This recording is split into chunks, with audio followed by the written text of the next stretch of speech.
پلا رسول الله مبارک وی چې زه خپله اعبد زه عبادت کوم د یو الله دا دې دپاره چې زما د عبادت خالص د الله دپاره دی چې په دې کې څه ریا یا په دې کې څه شرک وغیره داخل نشته یعنی زه چې کم عبادت کوم رسول الله مبارک دی خلکو ته وي د مکې خلکو ته د مکې خلکو زه چې کم عبادت کوم خالص د الله دپاره کوم او زما د عبادت دا د ریا او د شرک نه پاک دی او د مکې کافرانو مشرکانو فاعبدوا ما شئتم من دونه تاسو چې د چا عبادت کوئ که د بوت کوئ که د چا کوئ چې څنګه مو خوښئ وقل ان الخاسرین الذین خسروا انفسهم الله وی که تاسو د الله فرمای رسول الله مبارک ته چې پیغمبره ته د خلکو ته ووایه که تاسو د بوت عبادت کوئ یا د نور د سپوږمۍ د ستورو یا د فرشتو عبادت کوئ نو د هغې وبال او نقصان به په تاسو باندې الله یې ما ته هیڅ نقصان نشته الله وایي که دا ټول خلک کفر او شرکو کې الله وایي زما په خدای کې کمی نه راځي او که دا ټول خلک الله وایي زما بندگی اختیار کړي نو الله وایي زما په خدای کې زیادت نه راځي نو الله جل شانو رسول الله مبارک ته وایي ای پیغمبره د خلکو ته وایي که تاسو د بوتان عبادت کوئ که تاسو د څه شي عبادت کوئ خو د دې وبال او سزا به په تاسو وي نو دا یو زورنه ده یو توبیخ دپاره د چا دی لکه د کافرو دی د مکې کافرانو که تاسو د بوتان عبادت کوئ که تاسو د څه شي عبادت کوئ سزا به درته میلاویږي د دې خسران او وبال دا به صرف دا په تاسو باندې په دنیا کې په آخرت کې اوس د آخرت هغه سزا الله بیانوي په دې بل آیات کې لهم من فوقهم ظلل من النار الله وی چې د دې دپاره به د کافرو دپاره به د قیامت په ورځ به یو اوریځ وي خو داسې اوریځ به نه چې د دنیا د اوریځ مو وینو اور به وي اصل کې اور به وي خو په شکل له څه به د اوریځې به وي خالقه اور به وي خو په شکل له اوریځ به نو الله وی د دې دپاره به داسې عذاب به چې اور به وي د بره نه ومن تحتهم ظلل او الله وی د لاندې نه به اور وي چې کومه دې دپاره کومه سطح برابر شوي وي هغه به هم د اور نه ډکه وي دې دپاره به د پاس نه اور وي دا کافران به پکې څه دی سوځېږي به چغې به وخي ذلک یخوف الله به عباده الله وی دا شیزونه یروي څوک الله وی زه په دې سره دا بندګان یروم کافرانو مشرکانو د دې عذابون نه که ځان بچ ساتل غواړئ نو الله وی یا عبادی فتقون الله وی زما بندګان مانه ویریږئ الله وی مانه ویریږئ الله وی زما د قدرتونو نه عبرت والی الله وی زما نه ویریږئ الله وی زما د عذابونو نه ویریږئ یا عبادی فتقون الله وی زما بندګانو زما نه ویریږئ او بار بار الله قرآن کې ځای په ځای ویل الله یې مانه ویریږئ ګوره د الله تعالی قدرتونو ته وګوره دا یو څو ورځې مخکې دا څومره دا سیلاب او دا اوبه دا د کوم ځای نه پیدا شو دا الله پاک په خپل قدرت را پیدا کړي الله تعالی د اوبو ته حکم وکړو داسې حکم ورته وکړو چې بلډینګونه ګاډي او اونې لرګي هر یو شی څه دی په مخه کړو دا حکم ورته چا کړو دا ورته الله کړو دا د الله قدرت دا د الله تعالی دا هر یو شیز د الله تعالی په قبضه کې دي دا الله وی زما نه ویریږي د عذاب موږ ته وښودل الله وی یمدا اوبه عمده دریاب الله وی زه به غیب کړم الله غیب کړل غیب شو که غیب نه شو او هغه یو ورځ به الله وی دی اوبو ته مې حکم کړی دا به در باندې درشي بلکل رالی دا هر څه ولې وړ هر څه ختم کړ نو دا ټول الله تعالی وی زما نه ویریږي بندګانو حق زلزله راشي نو دا زلزله دا چې راشي چې کله په مخ د ځمکه خباثت پلیتي زیاده شي نو الله یا عبادی فتقون زما بندګانو ویریږي نو چې بنده بیا هم د ګناه نه توبه نه وباسي نو الله پې لږ دا ځمکه وخوځي لږ پې د ځمکه وخوځئ نو بیا هر بنده که نر وي که سړی وي که بوډا وي که ځوان وي نو څه وایي وي یا الله خیر وایي که نه وایي او استغفار توبه استغفار اذانونه شروع کي چغې سوري وي سجده باندې پروزي ولې خالق لا یزال ورته خپل ځان هغه یره هغه یو جھلک یې ورته وښودلو یو جھلک الله وایي چې ته په دې کومه ځمکه دومره په غرور ګرځې که نه الله وایي بنده ته چې په دې کومه ځمکه باندې ګناه کې دوکه کې هر څه کې الله وایي بنده دا ځمکه زما په اختیار کې ده الله وایي زما بنده دا ځمکه زما په اختیار کې ده مې خوځوله در باندې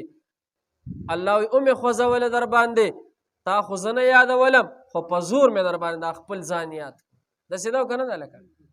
دا بیا دا خلک چغې وایي که نه وایي نو الله یا عباد فتقون اے بندگانو الله وی زما نه ویریږئ د یریدو څه مطلب الله وی ګناه مه کوه الله وی زما عبادت کوه الله وی ما یادوه الله وی مونځ او دس کوه الله وی په دې سره زما نه څه دی ویریږئ او چې کله هم د هر بنده زما د ستا د ټولو د چا په زړه کې چې د الله نه یره راغله چې یره الله نه یریږم نه به څوک غلو کی نه به څوک زنا وکړي نه به څوک ګناه وکړي نه به څوک قتل وکړي نه به څوک شکر ډاکه وکړي خو چې کله د زړه نه خوف ختم شي د الله نو بیا سړی په ګناه هم ورځي په هر څه ورځي هغه یو بزرګو یو سړی ورله راغی ویره جی وي زه د دې خپلو سترګو د نظر حفاظت نشم کولی خو چې بهر وځم بازار ته وځم لارې کوڅې ته وځم نو زنانه تیریږي بس زه د خپلو سترګو حفاظت نشم کولی بزرګ ورته وایي چې ستا په زړه کې د الله یره وي که نه نو ستا به دا سترګې پردی زنانه ته نه اوچتې دي خو ته د الله نه نه یریږي وی نشم کولی خو چې بار وځم زنانه وي او شیطان وسوسه واچي به زموږ نظر خطا شي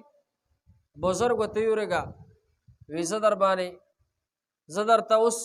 پریکټیکلی زه تا ته یو خبره خیم چې کله ستا په زړه کې د الله یره وي نو ته به بیا ګناه نشي کولی د وی نه کار سوی مړه بس وي موږ کمزوري پلانکي ډینګرې بزرګ ورته وي ورشه ماله یو جام پی راوړه جام پی نو جام پی وله راوړ جام یې ورته ښه ډک او دلې یې ورکړو دا چې کم سړی دی بزرګ له راغلو چې یاره بس ما نه خطا کېږي او بس مونږ خو داسې پلانکي ډینګرې نا بزرګ ورته وي دا جام پی نه دی او سم یې ورته دا جام ډک کړو د دې پیو نه وی دا به په دې بازار به تېرېږي د بازار په بل سر باندې څه دی د یو سر نه به ته شروع شي د بازار په بل سر باندې یو بل بزرګ دی هغه له به دا جام پی وړي خو که تا نه د دې نه یو ګوټم توی شو که نه نو شاته به پسې د بزرګ بل سړی روان کړو چې پهلوان سړی پهلوان سړي ته وي که د نه یو ساس کې پیم توی شول که نه په دا سر به مضبوط وي خبره پېښ شوې دوس دا جام روان کړی د پایو ډک او د جام ته ګوري داسې څه دپاره ګوري د جام ته چې ساس کې پیتې توی نه شي شاته او پسې بزرګ سړی لګولي که د نه د دې جام نه ساس کې پیم توی شول که نه دا سر به ولې مضبوط وي دی د څه نه یارېدو پړق نه یارېدو څه نه لکه پړق نه یارېدو د دې جام ته دقسې توجه سره ګوري ګوري ګوري روان دی روان دی روان دی هلته یې ورسول ساس کې پیتې توی نه شول توجه یې چېرته وه لکه پیو ته وه یارېدو د څه نه لکه دا پړق نه یارېدو هلته چې څنګه ورسېدو نو پخوا خو بزرګان اوس هم شته دی دې ته کشف کېږي الهام کېږي بزرګ پوه شو چې دا جام پی خو ماله چې د راوړل نو هغه تی بس ویدا ما دم کړل او ویدا واپس چې دی دا واپس هغه بزرګ له واپس یو چا دا پی درکړي دي دی بیا په بازار را روان دی په ډک بازار اقه جام پی ورسري دی او دقسې ورته ګوري او ډېر په احتیاط قدم اخلي په احتیاط ګرځي ځکه شاته نه پسې بل سړی کړی که دې دا جام پی نه که ده د دې جام پی نو ساس کې م توی کړل یو ګوټ یې م توی کړل نو ته بیا په دا سر وی واپس چې څنګه دی بزرګ له راغی که نه هغه ته لکه جام نه خو د پی توی کړي نه دي وی نه جي نه چې کم یو پسې شاته څوکیدار لګولو یې پی خو ته توی کړي نه دي وی نه وی دا ولې وی شاته را پسې تا د پړق سړی لګولو که نه او وی دا در نه ولې توی نه شول وی د دې وجه نه چې دې پیو ته مې توجه وه بل یارېدم د پړق نه چې که دا پی ما نه توی شي نو شاته نه څه شی دی ګزار دی پړق دی دا بزرګ ورته ته په دې سپې شوي وي نه وی چې کله د ستا په زړه کې د الله یره موجود وي که نه چې یره ماله به الله په دې سزا راکړي په دې ګناه په دې خطا ماله به الله تعالی په دې پړق راکړي سزا به راکړي ستا چې په زړه کې یره موجود وي هېڅ چرې به ستا د سترګو نه ګناه ونی شي په خبره پوه شوې لکه کله چې زړه کې د الله یره موجود وي چې یره زما رب شته زه رب پیدا کړم ماله به خدای مکه په دې ګناه به ما نه رب خفه شي سزا به راکړي بیا به ګناه وشي لکه بیا به ګناه وشي نه بیا به غلا وشي ډاکه به وشي غل به غلا ونه کړي دوکمار به دوکه ونه کړي د زناکار به زنا ونه کړي خو که چېرته په زړه کې څه پیدا شو د الله یره پیدا شو ګورې جي سبق ته قل الله اعبد مخلصا له دیني ته ووایې پیغمبره چې خاص د الله زه عبادت کوم چې خالص کوونکی یم هغه ته د خپل عبادت فاعبدو نو تاسو عبادت کوئ ما شئتم من دوني چې د چا مو خوښه وي غیر د الله نه قل ته ورته پیغمبره ان الخاسرین الذین چې بېشکه لوی نقصان والا دي هغه خلک خسرو چې تاوان یې کړل انفسهم خپل ځانونه واهلیهم او خپل کور والا یوم القیامت د قیامت په ورځ باندې الا خبردار ذالک چې همدغه تاوانیان والخسران المبین همدغه تاوانیان ښکاره دي دا نقصان والا لهم د دوی دپاره من فوقهم د بره د دوی نه ظلل اریځې دي من النار د اور ومن تحتهم او د لاندې د دوی نه ظلل اریځې دي ذالک دا د دې شیز نه یخوف الله به عباده دا د دې شیز نه یروي الله خپل بندګان یا عبادي فاتقون ای زما بندګانو زما نه ویریږئ صدق الله الحمد لله رب العالمين والعاقبة للمتقين والصلاة والسلام على أشرف الأنبياء والمرسلين وعلى آله الطيبين وعلى آله وصحبه أجمعين یا الله مونږ چې دا کم درس وکړو په خپل دربار کې قبول کړي یا الله که زمونږ نه څه کمی شوي خدای مونږ ټول معاف کړي یا الله زمونږ د ټولو نه راضي شي یا الله زمونږ د ټولو په حال باندې رحم وکړي یا الله زمونږ د ټولو حامی و ناصر شي یا الله زمونږ د ټولو مددگار شي وصلی الله تعالی علی خیر خلقه ونور عرشه محمد و آله وصحبه اجمعین برحمتک